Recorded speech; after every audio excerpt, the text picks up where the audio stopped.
So I want to apologize in advance to the translators in the back, because no matter how hard I try, I always get told by my students that I speak too fast. So it might happen this morning as well. I'll do my best, but it might happen. So what I want to talk to you about in the next 30 minutes is a new idea that I think will be part of your life in the next 5, maybe 10 years.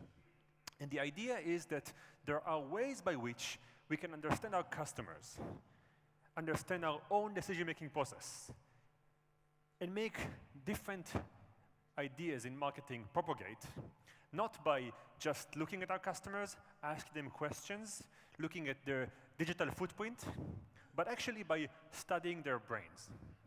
The idea is that every decision you make, every choice you make, every emotion you feel, every desire you have, all your values, the choice of pricing, the desire to buy or not buy something, they all happen in this 3-pound entity between your ears that all of you have. And this means that if we understand how it works, we can understand you better. If we can actually look inside your brain and understand how you think, we can understand what brands mean to you, how they decide to like something or not, how your customer create value in things, what would make them value something or not, and ultimately how a choice happens. So for this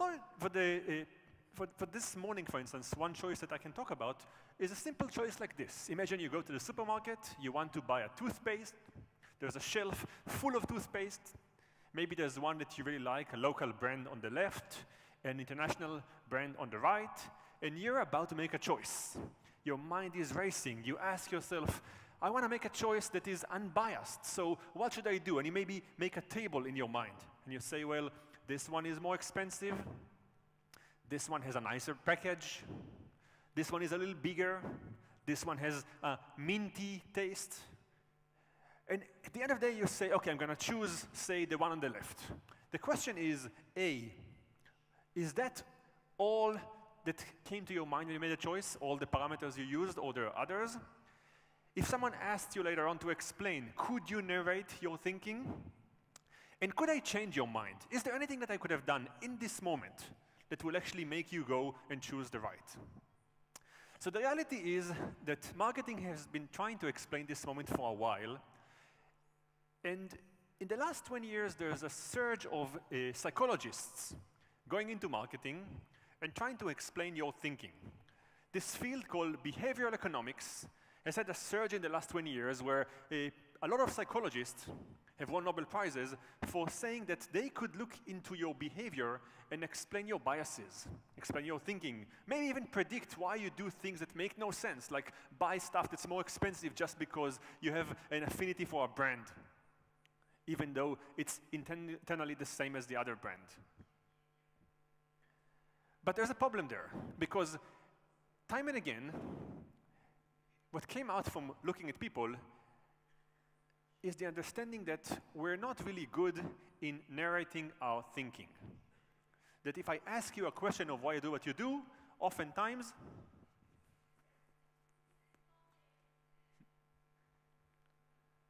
did you understand anything I said until now? I start again. Thank you so much for coming here. I'm Moran, and I'll talk to you about the brain. So here is an example of that.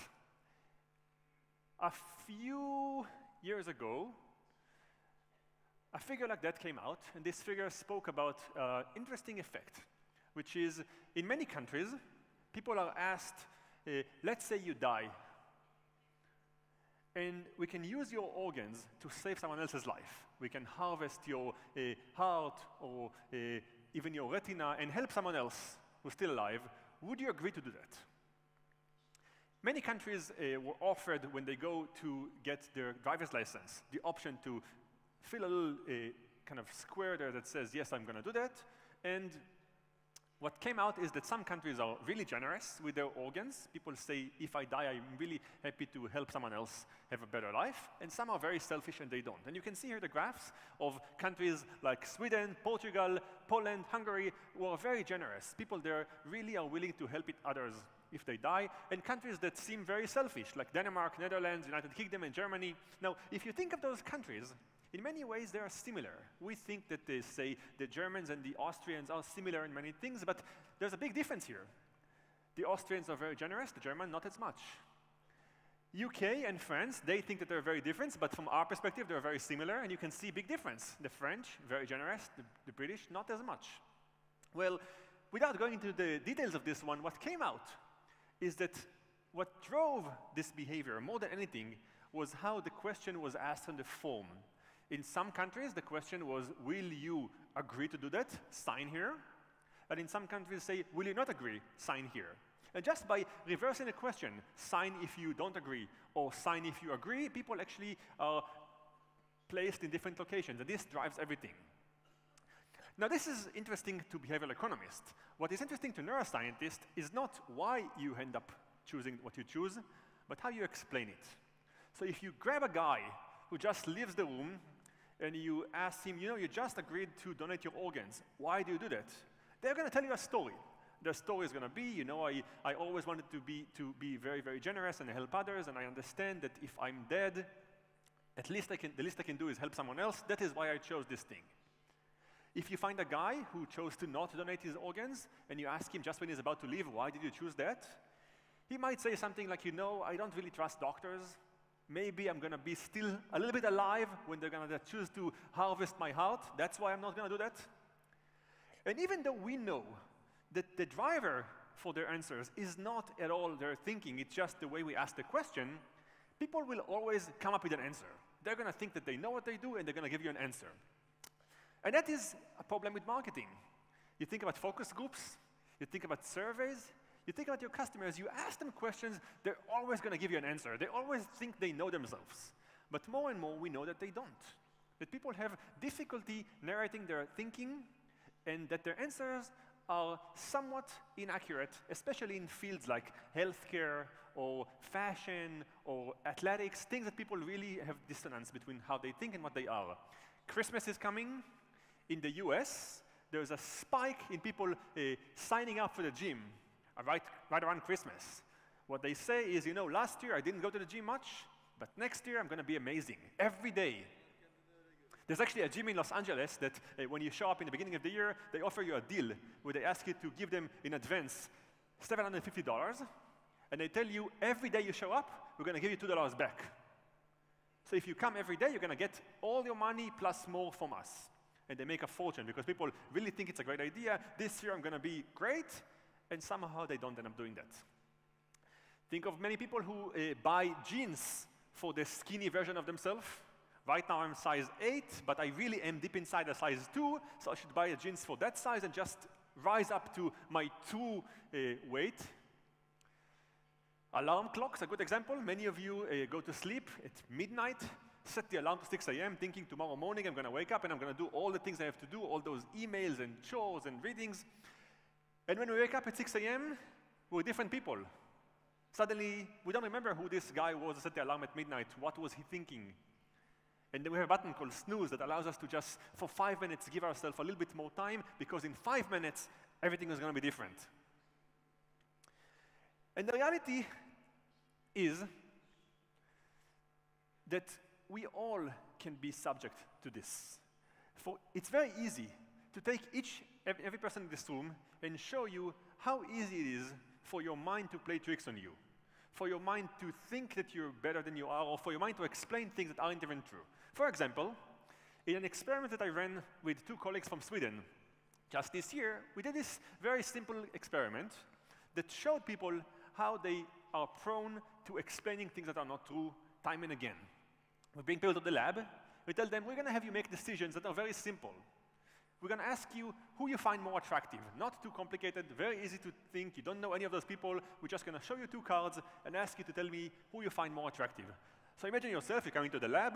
Someone sits in front of you, shows you 2 pictures, and asks you, who do you find more attractive, the guy on the right or the guy on the left?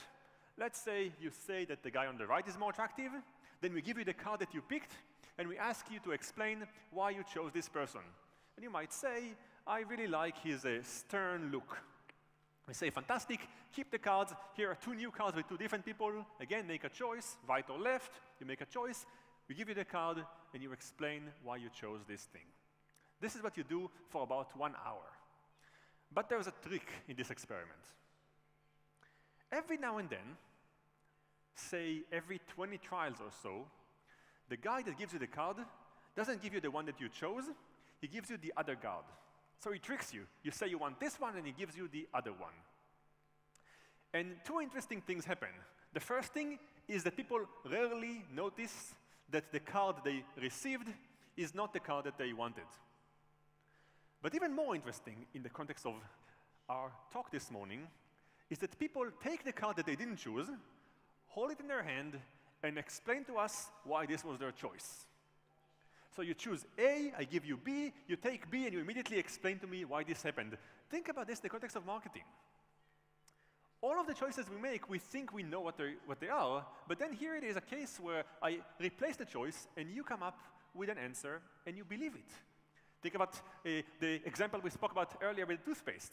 You go to the supermarket, you choose the local brand, you put it in your basket, and you go on to buy more things, milk and bread and other things. And at some point between the moment you made a choice and the checkout, I sneak into your basket, and I replace the choice of toothpaste with the other one. If it's not really important for you, if you don't really care about toothpaste, you're gonna miss that I replaced them. You're gonna buy whatever I put there. But more than that, if someone stopped you on the way outside and said, I'm for a marketing firm and I want to understand how you made a choice, explain to me why you chose this thing, you're going to come up with an answer. You're going to say, well, I always cared about international brands and the minty taste is really important for me, and this is it. Not only that, once you start explaining it, you're going to start believing it more and more. So if tomorrow you show up again, you might actually buy this thing just because you had to explain it the day before.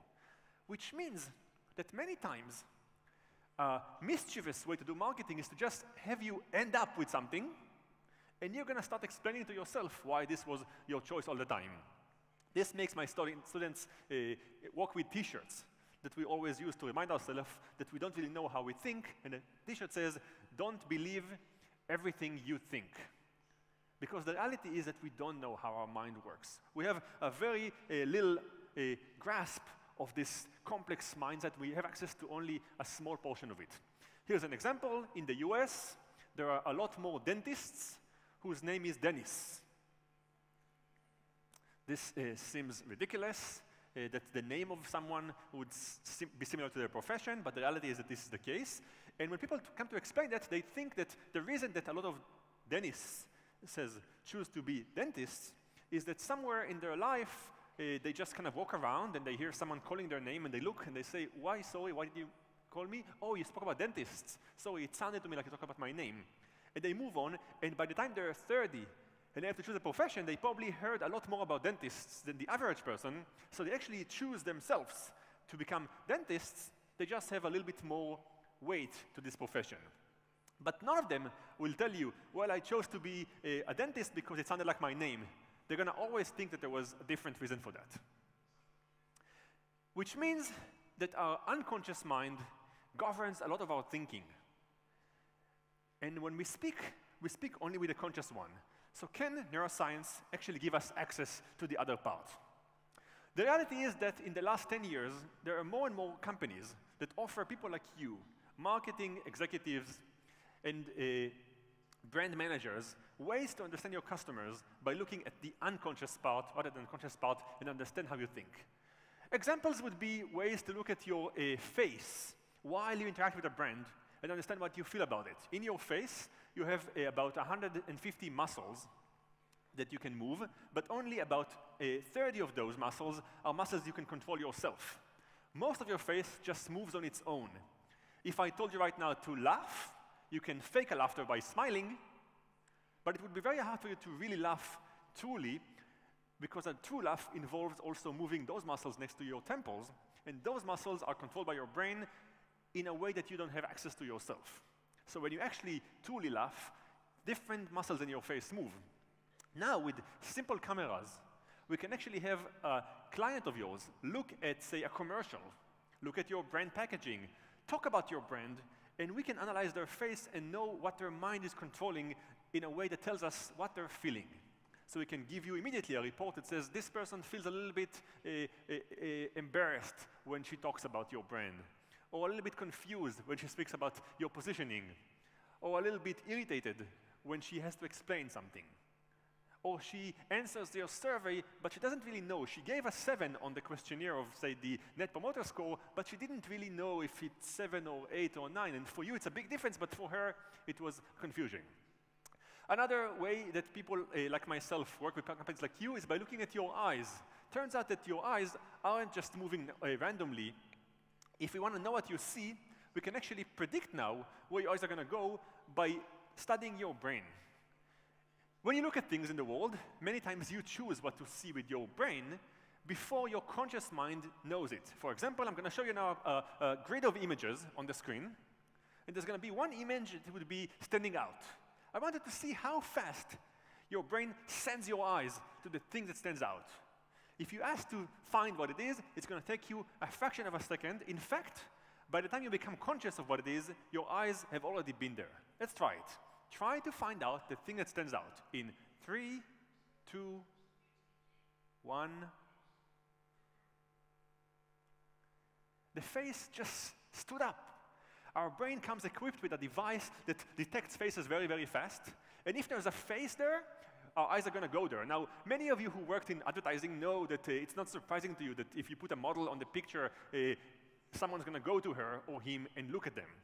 But for instance, what neuroscience taught us in the last couple of years is that this is not enough. If you're trying to, say, sell a phone, and you have a beautiful model in the picture, everyone's going to look at the beautiful model. Not many people are going to look at the phone unless you have the model gaze at the phone, in which case people's eyes are going to follow the gaze to the phone.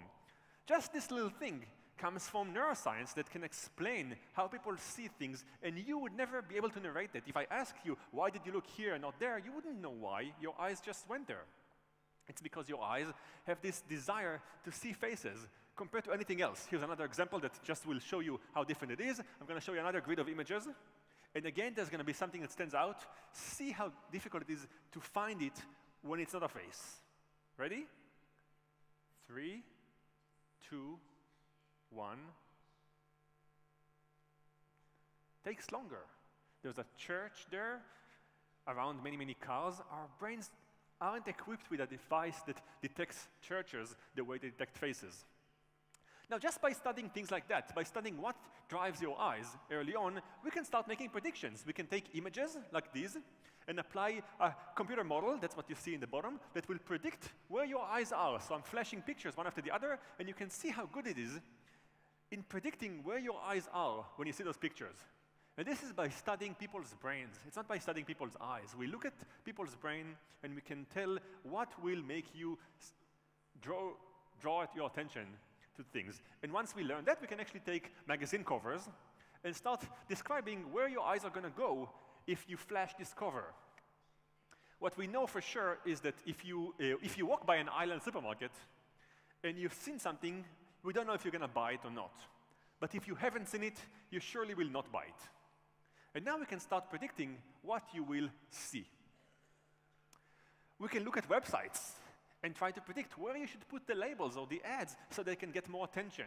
We can actually figure out what font would make you care more. And again, those are things people don't know how to answer. You can ask them, but they have no access to the part of the brain that likes particular colors or shapes, and now the brain can tell us that.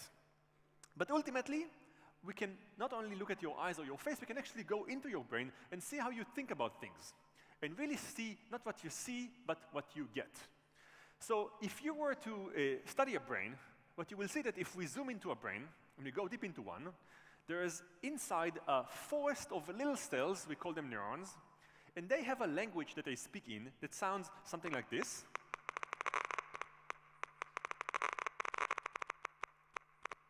This sound that you hear is the sound of one brain cell speaking to others and telling them, I care about the world. And if we can use devices that listen to those cells in a very fine sound, we can start understanding what your brain cells tell one another. And we can see whether you care about something, whether the pricing is too high for you, whether you feel reward when you look at this thing, whether you're emotional about this, whether you remember what you're seeing. So just devices like this one is called EEG, that you can put on your head, will allow a neuroscientist that works with you to start telling you things about the experience that your customers have when they go to the brand. I want to show you a few examples of what we can do with it. So in a study that a colleague of mine and I did a few years ago, we looked at the brains of many people. We tried to see how similar they are. Turns out that the more similar brains are, the more interesting the content is. So right now when I speak to you, if I'm really, really interesting, then all of your brains would look very similar because I'm taking over your brains when I speak. If I'm very boring, then one of you might think about her grocery shopping, another one might think about things that she has to do tomorrow, and you're very different. So just by looking at how similar the brains are when you, for instance, watch a movie, I can know how good the movie is. Here's an example. What you see here is a little Hitchcock films, and the brain that you see on the left with those blue dots tells you how similar the brains are. The more blue dots, the more similar people are. And you can see that there are scenes where the gun is about to fire where all the brains look alike. What can we do with that? We can actually start studying your brain when you watch content and understand how it affects you. In a study I did a few years ago for a big movie theater, we had a room full of people like you all sit with devices on their brain while they watch a commercial. We tried to see how engaging it is. So what people saw was this commercial.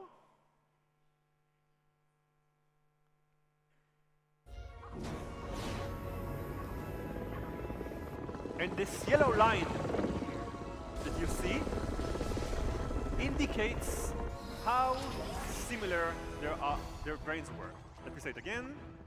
The yellow line that you see here tells me how similar everyone's brains were when they saw this thing. The higher it is, the more interesting and engaging the clip is. So if the line was very, very high, it meant that people are very, very engaged, that all the brains look very similar. If the line is very low, then all brains look very different, and it means that the commercial is not doing well. And now I can actually assess the commercial second by second. And what you see here is nothing. Pretty much a flat line, nothing interesting happens. But when we said, let's take all the brains in the room and divide them by gender. Let's look at the brains of women and how similar they are to each other versus the brains of men.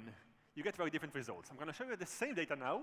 Now you're going to see two lines. One is men, one is women. Try to figure out yourself who is who.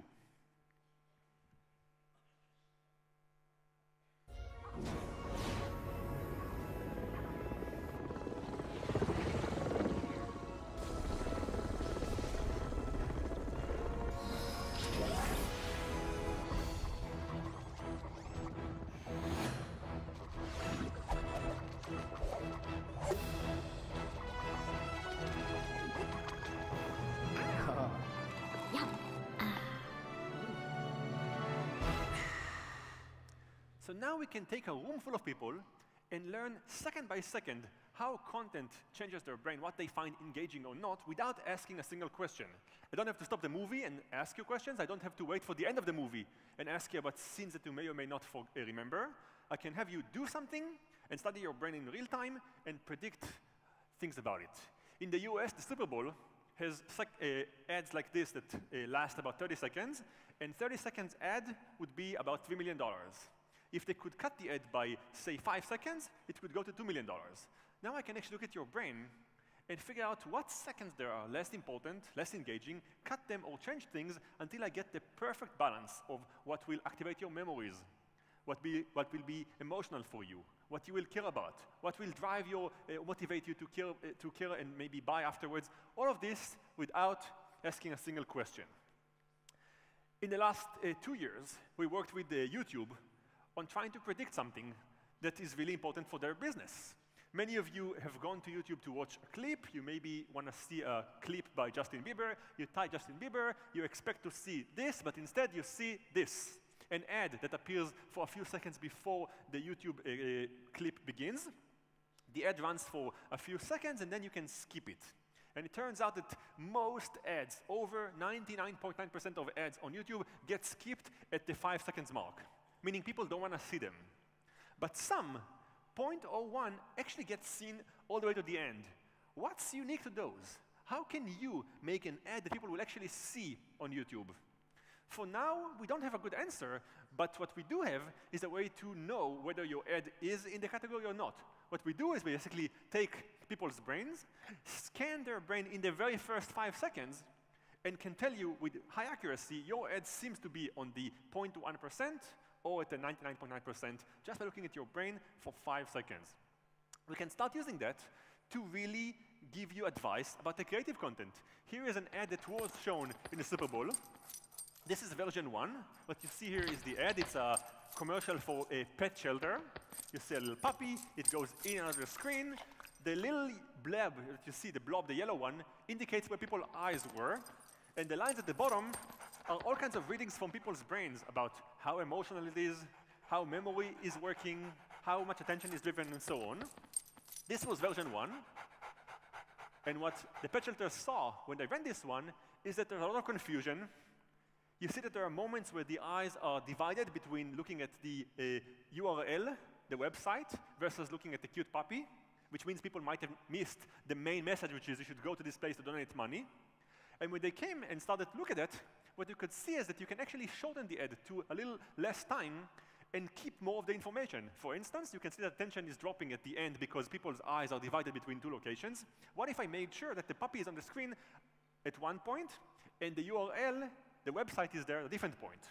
What if I cut the moment where the puppy is out of the screen so I can make sure that things work well? Here's the final version just based on neuroscience. Puppy is on the screen, emotion is high, attention is high. It goes on the screen for a second and comes back, shortening the time it's out of the screen because apparently this doesn't do anything for our engagement. Then leaves the screen so the text could be there. There's a shelter pet who wants to meet you. Driving your memory, again emotions. Meet one today. Visit theshelterpetproject.org. And it's out of the screen to avoid confusion. Adopt. Importantly, if we ask people, how should we make the ad differently, they wouldn't have a sense. They might say, I don't know, I don't remember, I don't really know. And now we can look at our brain and figure out what works there. Where else can we go? We can go to understand your brand. So brand is something we all care about. And up to now, it was really hard for us to understand where brands sit in the brain. Where is this set of associations in your brain exist? Well, recently, colleagues of mine and myself were able to actually look at the brains of people when they see pictures of logos, of items, and actually find the cells in your brain that code the thinking of this thing. Here's an example. I'm going to show you now pictures of just people that you all know, and I'm going to play the sound of one brain cell in one person's head when they see the pictures. Try to see what this cell codes for. What makes this cell fire more than the usual?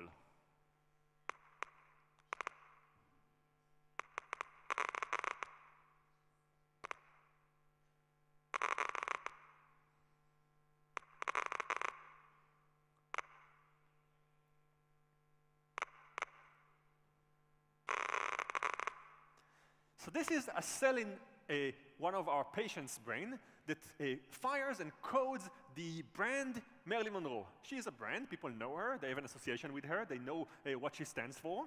And all of you, if you knew who Marilyn Monroe is, had cells in your brain that came to life at the same time that told you, aha, this is the brand. Now, for every brand that you represent, Nike, Adidas, McKinsey, Apple, McDonald's, you have brain cells that come to life when you think about them. So now, we can actually look at your brain and read how your brains get represented. We can even see if your brains are confused. Here's an example. On the screen, you see a picture that's flickering. And I can tell you already that your brains tell you something you don't know, but I know. In your brain, there's a cell that codes something, and it's firing and stopping, because what you see here are actually 2 different pictures. Not one, there's 2 different pictures, and they alternate. And there's only one thing that changes between the pictures. One thing that appears in one and not in the other.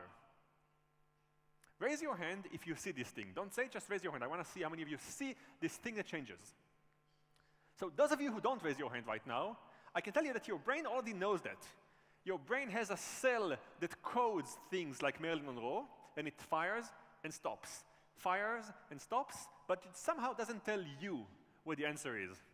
Here is the answer. You see the engine here in the center?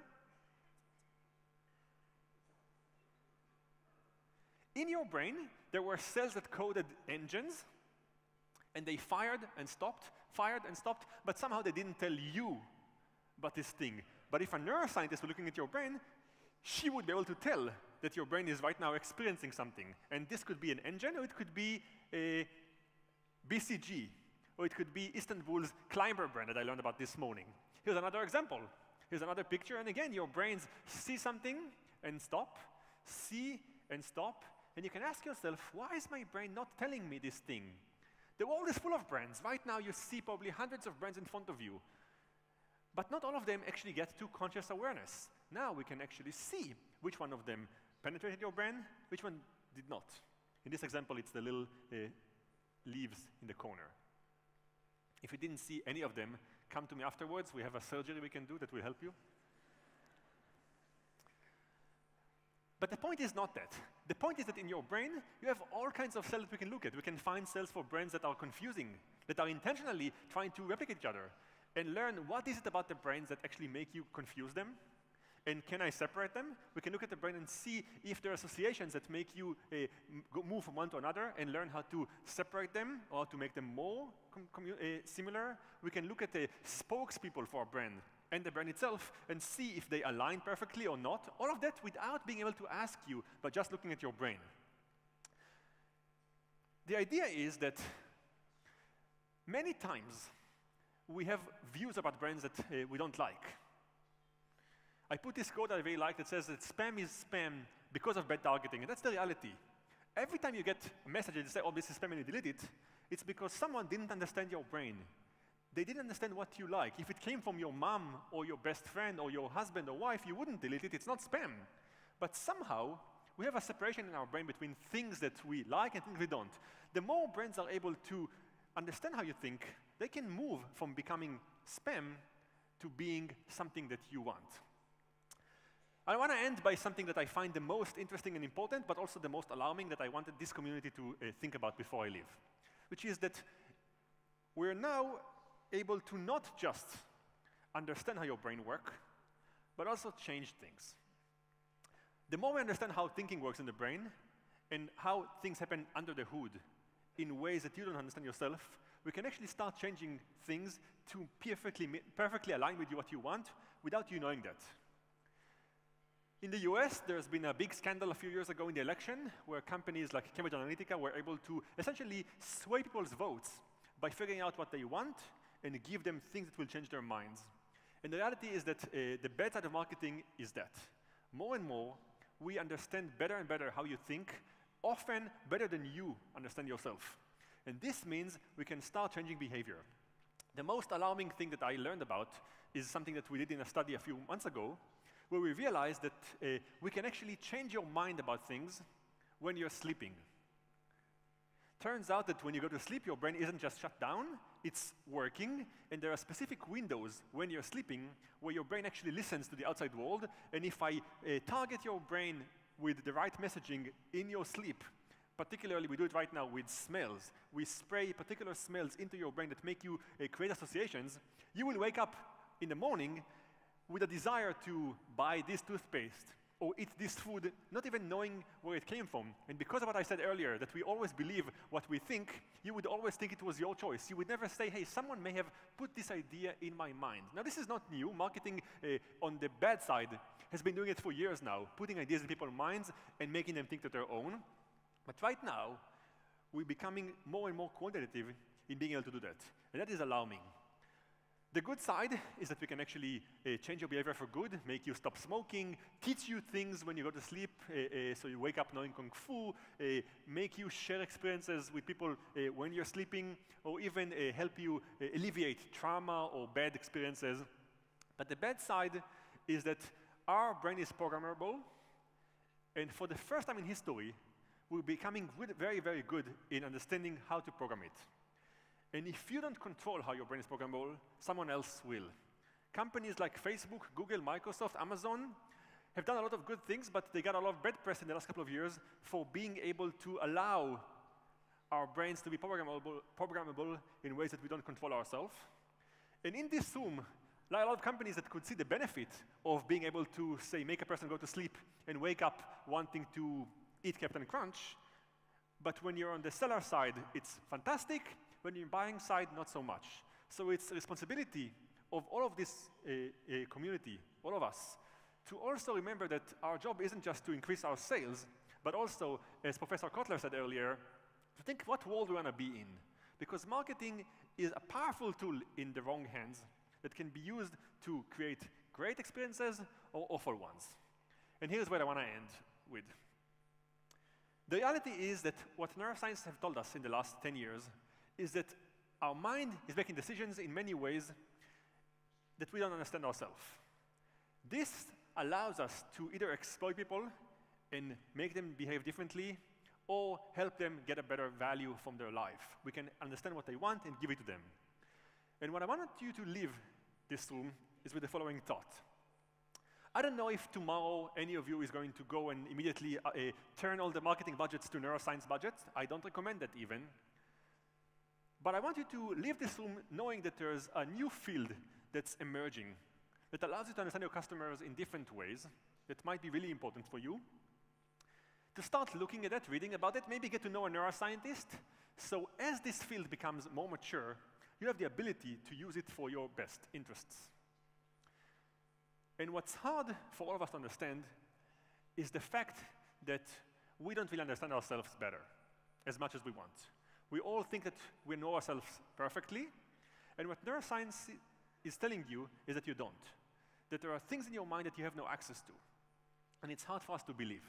So I want to finish with an analogy that allows me every now and then to remember that we still have a way to go until we understand ourselves fully. And this is an analogy from 402 years ago, the year 1616, when Galileo Galilei pointed his telescope to the moons of Jupiter and observed their orbits. And what he saw was that the moons were not orbiting Jupiter in the way he predicted they were going to go. They were going in a different angle. And the only way for him to explain this was to actually change the entire heliocentric system, to change the entire making of the world we live in, and put the sun in the center, and put planet Earth as the third planet from the center. Now, this felt to him like a collapse of humankind. What does it mean that humans are not the center of the universe, that we're just one more planet out of many orbiting a different star? But he went after the equations and let it go. And when he did it, in the last 400 years, this allowed us to explore the wide reaches of the universe and understand how big the cosmos is and how much bigger the world we were in is. Understand a lot of things about the world that we couldn't understand otherwise. In the same way, neuroscientists are giving you a new tool to understand what's going on in our mind. And what we understand first and foremost is that we, the person who speaks for you, the person you think understands you better, the person you think is you, is only a minor part of your brain.